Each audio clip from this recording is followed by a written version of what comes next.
नमस्कार, आप देख रहे हैं सुदर्शन न्यूज और मैं लावनी विनीत एक बार पुनः आप सभी का स्वागत करती हूं हमारे इस विशेष कार्यक्रम बदलता महाराष्ट्र में। महाराष्ट्र सरकार किसानों को डिजिटल सेवाओं से जोड़कर उनके जीवन को सरल और उत्पादक बनाने की दिशा में अग्रसर है।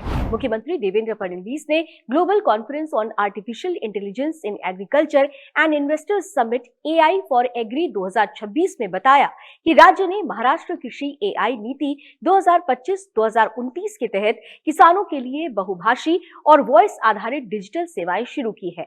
मुख्यमंत्री ने बताया कि इन डिजिटल एप्स के माध्यम से किसान अपनी भाषा में कृषि संबंधी सलाह, मौसम की जानकारी, कीट प्रबंधन, बाजार भाव और सरकारी योजनाओं की जानकारी सहजता से प्राप्त कर सकते हैं। महाविस्तार AI ऐप से अब तक 30 लाख से अधिक किसान जुड़ चुके हैं। राज्य सरकार महा AI इनोवेशन सेंटर के जरिए विश्वविद्यालयों, अनुसंधान संस्थानों और उद्योगों को जोड़कर एक डिजिटल पारिस्थितिकी तंत्र तैयार कर रही है। Let this be the moment when Maharashtra reimagined agriculture, redefined AI for public purpose and repositioned India at the center of global agri innovation. मुख्यमंत्री देवेंद्र फडणवीस ने बजट सत्र की पूर्व संध्या पर आयोजित पत्रकार परिषद में बताया कि आगामी बजट में दिवंगत उप मुख्यमंत्री अजीत पवार द्वारा सुझाए गए महत्वपूर्ण आर्थिक सुधारों और जनहितकारी मुद्दों को प्राथमिकता दी जाएगी। यह सत्र 23 फरवरी से शुरू हो रहा है, जिसमें 6 मार्च को बजट पेश किया जाएगा। इस सत्र में कुल 15 विधेयक प्रस्तुत किए जाएंगे। मुख्यमंत्री ने बताया कि केंद्र सरकार के हालिया बजट में महाराष्ट्र को अतिरिक्त 2000 करोड़ रुपए मिले हैं, जबकि कर वितरण के माध्यम से राज्य को 98,306 करोड़ रुपए प्राप्त होंगे। इसके अतिरिक्त 2 हाई स्पीड कॉरिडोर और रेलवे के लिए 23,000 करोड़ रुपए का प्रावधान किया गया है। मनरेगा मानव दिवस 1300 लाख से बढ़कर 1600 लाख किए गए हैं, जिससे लगभग 1400 करोड़ रुपए अतिरिक्त उपलब्ध होंगे। एवढाच विश्वास देतो, एक चांगला अर्थसंकल्प मांडण्याचा प्रयत्न आम्ही करू।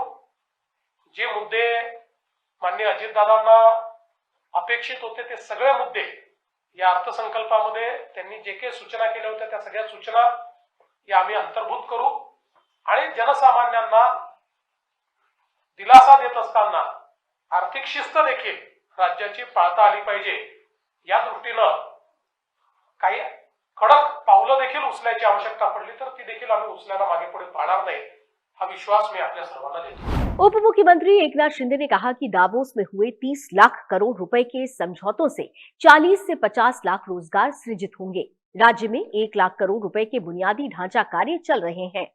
MMRDA को 46,000 करोड़ का बजट मंजूर हुआ है।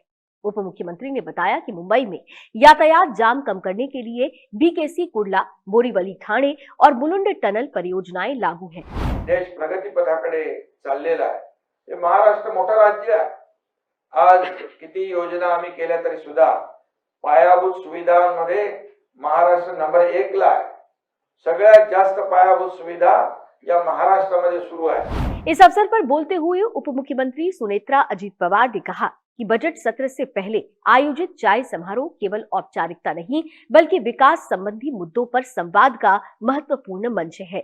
उन्होंने याद दिलाया कि दिवंगत अजीत पवार ने 11 बार राज्य का बजट पेश कर आर्थिक विकास में अहम भूमिका निभाई। त्यांचा अर्थसंकल्प मुख्यमंत्री महोदय सादर करणार ते सुद्धा राज्याच्या विकासावर वाटेवर पुढे नेणारा असेल, त्यांच्या घटकाला न्याय देणारा असेल याबद्दल मला विश्वास है। आगरा के ऐतिहासिक लाल किले में आयोजित शिव जन्मोत्सव भारत वर्ष का इस कार्यक्रम के चौथे वर्ष के आयोजन अवसर पर मुख्यमंत्री देवेंद्र फडणवीस ने छत्रपति शिवाजी महाराज के तेजस्वी इतिहास को नमन किया।